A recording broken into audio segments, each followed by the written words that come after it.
Valladolid Sorrilla the match before Inter, and a real trap for Barca. Flick knew that this away game would be tough, but even he probably didn't expect this. Barcelona arrived in Valladolid with thoughts of the semi-final in Milan and almost paid the price for it.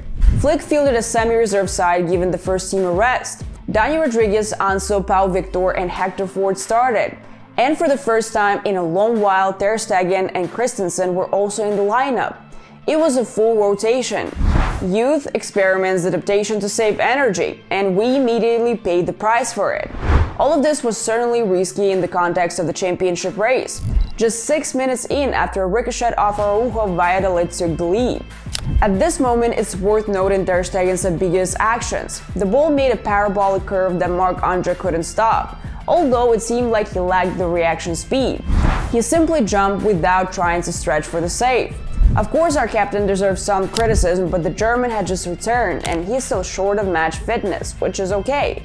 Ter Stegen hadn't played for 223 days. Let's remember it. Then came the version of Barca that tried, worked, and played correctly, but without soul, without the spark that makes a team a champion. Dani Rodriguez was thrown into the fray like lamb to the slaughter. Pau Victor was looking for himself and even tried a scissor kick. Ansu Fati was a shadow of himself. Fermin tried gathering energy from Gavi, but nothing came together. Pedri looked for teammates, but they simply weren't there. This was the Barca we hadn't seen in a long time. These were very troubling 45 minutes. Only Pau Victor's scissor kick attempt after Dani Rodriguez's cross stands out, and his shot after Fermin's cross. It was very close to a goal. There were also moments for Ansu Fati, especially his shot after a pass from Pedri and some individual efforts from our number 10. But overall, the whole team was playing at low speeds, which was a rather gloomy sight. And at the end of the half, Dani Rodriguez even injured his shoulder. His injury looked terrible, and after the match, he was diagnosed with a shoulder dislocation. I hope he returns as soon as possible. Before the injury, he showed his quality. Hansi Flick supported the player after the match. And that's true. Dani was one of the players trying to set the pace and create danger. In particular, he delivered 5 passes into the box, one of the best results for our team in the first half. By the way, if you want to get extended statistical information about each player, download our Barcelona Live app. We take all the information from there and share it with you. The link will be in the pinned comment. Use it. Let's move on. Hector Ford and Ansu Fati earned special criticism, with the chief editor of Sport.es, Juan Vales, tearing them apart after the game. The first half performances by players like Hector Ford and Ansu Fati exposed them completely, and no matter how much they protest Hans-Dieter Flick's decisions, they shouldn't be given another chance. These were 45 miserable minutes during which only Pedri, Gavi and Fermin seemed to realize they were participating in a decisive championship match. After all, they were playing against a team already relegated to Segunda with only 16 points. And still, the intensity of Barca's reserves was extremely weak. When the team was trailing, Flick had to send in the big guns: Lamine, Olmo, Rafinha and Frenkie de Jong. The plan was for Pedri and Frenkie to play 45 minutes each. Only Lamine Yamal played more than planned, due to Dani's injury. The rest had a clear number of minutes scheduled, the coach explained. Flick also spoke about the reason for the issues in the first half. The opponent played very deep defensively. In the first half, we didn't transition the ball very well from one wing to the other. At halftime, we fixed that and the game improved in the second half. The correction was made quickly and everything changed in an instant. First, Rafinha threatened with a free kick, and then our number 11 scored after a brilliant cross from Lamine to Araujo.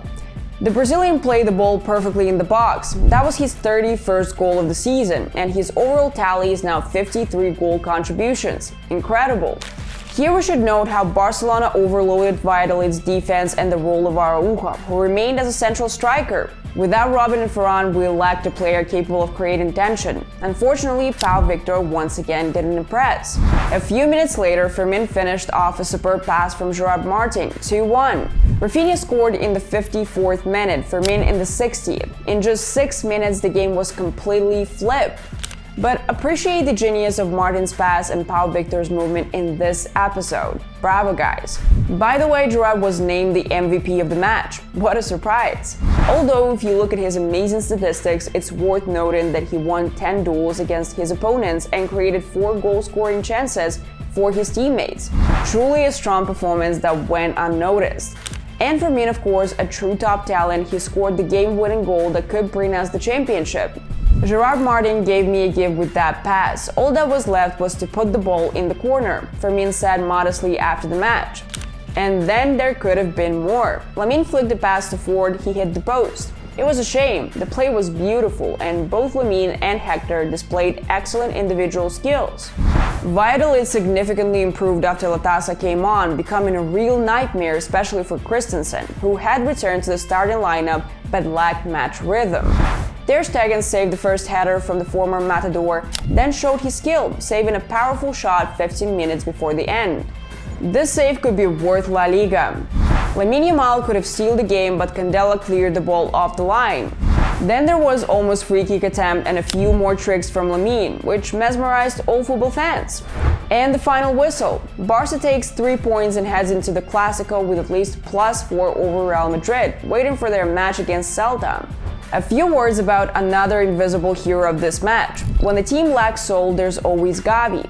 The Andalusian midfielder's performance was, alongside Christensen's and Ter Stegen's second-half saves, one of the best news from Valladolid match. He led the team when Barca was losing, avoided a yellow card that would have kept him out of the Clásico, gave his all in defense, won almost every duel, intercepted dangerous passes, and put his body on the line to stop counterattacks in the first half. His stats are impressive, and we're glad that Gavi didn't suffer a serious injury and will be able to help the team in Milan. And of course, we highlight Frankie de Jong's contribution, whose appearance turned the game around. The ball was completely under our control. What a performance! And Frankie has long since gone from anti-hero to one of the heroes of this historic season.